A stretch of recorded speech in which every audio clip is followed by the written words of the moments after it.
Ladies and gentlemen, welcome back to the BBG and Overmortal. Don't forget to subscribe if you haven't already. On the way to 12k, and we are closer every single day, and it is beautiful to see. We grow and we grow, ladies and gentlemen. But moving straight into it, yeah, pretty bad news. Eternal got delayed by a week. Actually, you know what, I say bad news, it's not really the worst news. I would rather it release and work than anything else, because I can only assume it was delayed for reasons of the design type. At least that's what I assume anyway. Either way, we've got another like 6 days now of absolute chillin' until, we get to Eternal. So I thought, you know what, might as well, during this time, might as well just like go into the actual details of what Eternal is going to actually unlock, because it's quite a lot. It's really quite a lot. And I was going to go through it during the live stream tonight if, Eternal was dropping today, which is very unfortunate that it's not. But here we are. I've done my tower. I did my tower. I did my tower. I've definitely been doing my tower. Anyway, I'm just going to catch up on a few of my dailies real quick. So I don't need to worry about this week's weeklies or the dailies now. So that's nice, I suppose. But anyway, without further ado, let's get into it. So I'm going to be bringing them up onto the screen in just a second. Might be difficult to read in its entirety simply because they're much larger pages. But this is basically like the condensed version of information that LT Games actually released. Chan, the one who actually gave us all the information about the Immortal World and Eternal, is basically a much more in-depth version of this. But I'm just showing LT Games' version, just because it's like condensed and it just goes over everything broadly, which is just more ideal for this. So first things first, we hit Eternal, Northern Zenithom's going to unlock. That's going to be fun. A bunch more enemies who can heal and use mixed abilities, which is about right, isn't it? You see that image there at the top there, 15, 30, 45, 60. We get curios every 30, I think, at this point. And there's 90 here. That's going to be a journey and so hard. Haha. Some stages here are only going to unlock when you gain enough reputation, which is fair. Daily quest node allows you to add new daily challenges, one simple and one challenging. Certain aptitude nodes allow you to spend reputation for various items, including Northern Zenithom curios, epic curio shards, yes, and voidite, so more inventory, which is actually super nice. And of course, for people spending, timed reputation packs will be available. Of course, that absolutely does not surprise me in the least. Now, I quite like what they're introducing here with this Kalpa age. So once the Eternal stage is available on your server will join 23 others of similar strength every first Monday of the quarter to face the calamity together, earning virtue and nobility. Each round of the Kalpa age will last an entire quarter with 2 5-week phases, early and late, each followed by a period of plateau.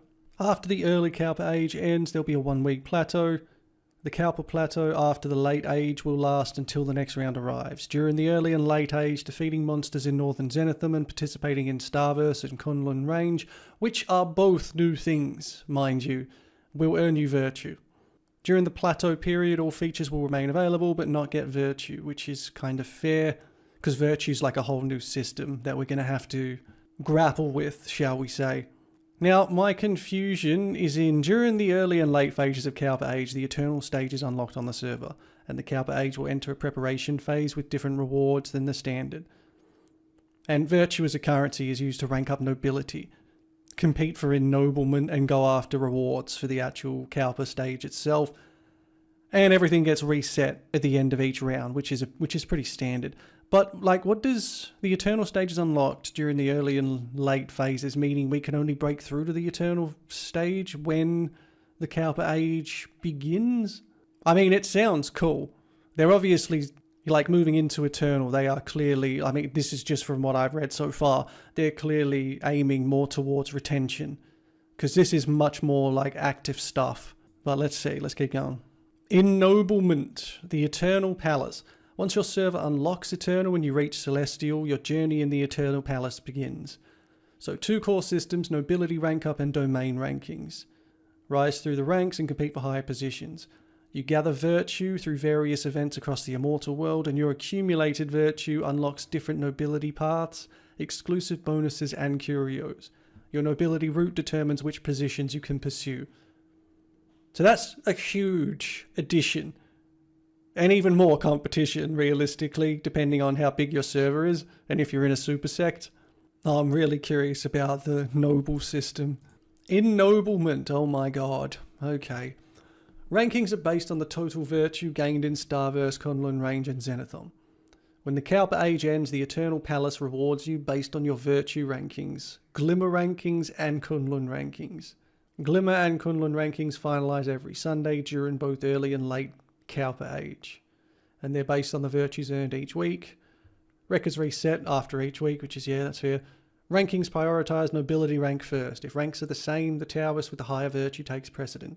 You can opt to compete for the top 3 spots on only one of the rankings. Okay.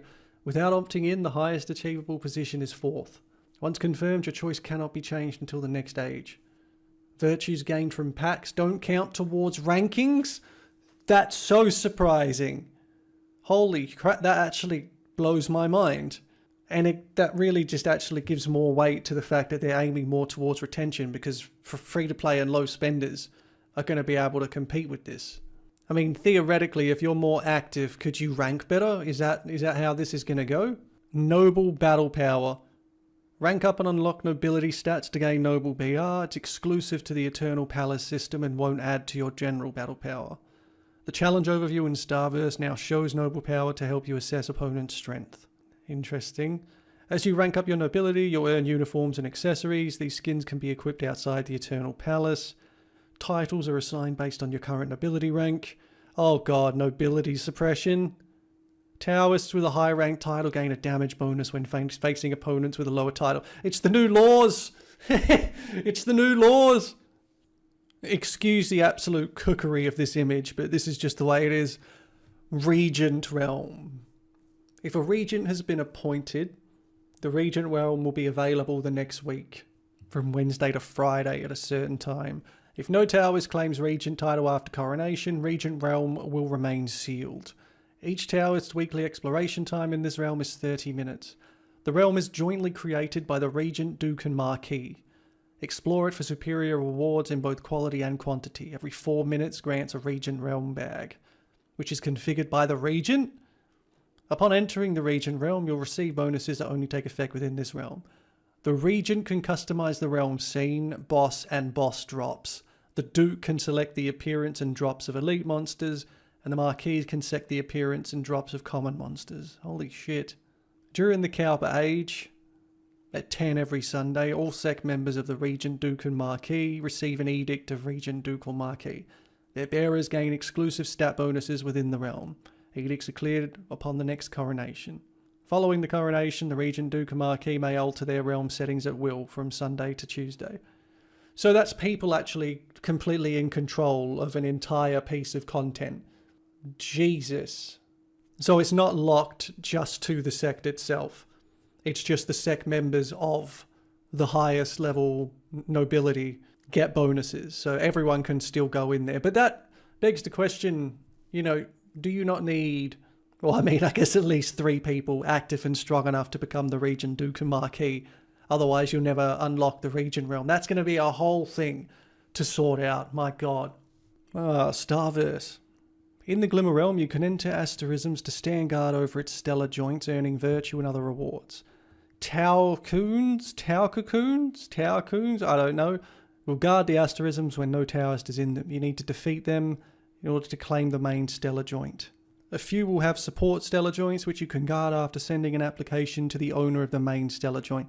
Okay, that's interesting. So it's kind of like an advanced cross-server ranking system. So like the strongest person can let in other people to join them in their area, and that gives them like the best rewards. So basically it comes down to hugging thighs once again. So that'll be a whole new area in the Immortal World realm. Far out. There's so much being added. So you have to be at least Celestial, but the server has to have unlocked Eternal Monday through Friday. Okay. Kunlun Range. Rally your sect to cleanse the Kunlun range of marauding celestial beasts. When challenging an unclaimed ley line, the sect that vanquishes the most guardian beasts will be blessed with its power, which grants massive virtue contribution in the rights to meditate near the ley line for additional virtue gains. Kunlun domain values strength above all. Sects compete as rivals with the power to shatter others' ley line barriers and seize control for themselves. Okay, so if you're the only like major sect on the server, then you have an absolutely overwhelming advantage, which means that if you're like, you've reached Celestial and Eternal's about to release in your server, I'm pretty sure you might want to just join the main sect. Because, yeah, that's going to be tough to fight against. Because as with any kind of game like this, all people in a server eventually condense down into one sect or one guild, one alliance, whatever. That's usually just what happens. And that's a whole nother area in the Immortal World realm as well. Far out. And of course, outside of this, there's still the abilities. So we've got the Eternal abilities coming out as well. And that's going to change things around as well. And I mean, compared to Nirvana, compared to Celestial, I feel like Eternal has almost... Actually, it probably is more content than the breakthrough to Celestial gave us, which is absolutely crazy. And I don't know if that's because they do and are, in fact, aiming more towards player retention and joining more people together. Because this is a lot of co-op content. Like, a lot of co-op content. It's kind of surprising how much co-op content it actually is. Hello, free island, let's go. Free level, let's go. Easy citizens. Even more citizens, if you insist. We've gone straight to Cultivation Age 5 for sure. Yep, knew it. Now, I do not believe Eternal actually unlocks the next age for Mini World, which is also interesting in and of itself. So, on talking with people and thinking about it, going for pure population is probably not the... Well, I mean, to be fair, if you've got enough of these Immortal Origins, it doesn't matter. You can get everything if you've got enough. But might be more worth aiming at getting the Celestial Citizen gains up. I mean, to be fair, I might mix and match. Because realistically, both of those parts are absolutely amazing. It's just going to cost hundreds of thousands to max even one. So it's a big decision. We'll decide during a live stream where there's absolutely no pressure to not make mistakes. Easy. Oh, and just for reference's sake, that Kunlun range I just talked about, apparently you need like 50 plus people to clear the realm, which that seems like a lot to me. 50 people to clear it. I feel like, 10 really, really, really strong people could probably do it. But that's going to remain to be seen. We know of these things, but we haven't experienced them yet. We were hoping to do it today, but unfortunately, basically, fuck us. That's pretty much the short version. But hey, at least we've got info, and now at least you've got info. And of course, more's going to be coming out as well as practical examples of everything that I just talked about when Eternal finally releases on the 27th. As long as it doesn't get delayed again, which is just going to be really sad if it does. But hey, at least I'm over 200%. That's what I assumed I would get to, and I was in fact correct. But with that being said, ladies and gentlemen, I'm going to leave this one here. Eternal is still coming, it's just slightly delayed, but hey, we'll get there. Don't forget to subscribe if you haven't already, and of course, as always, have a great day.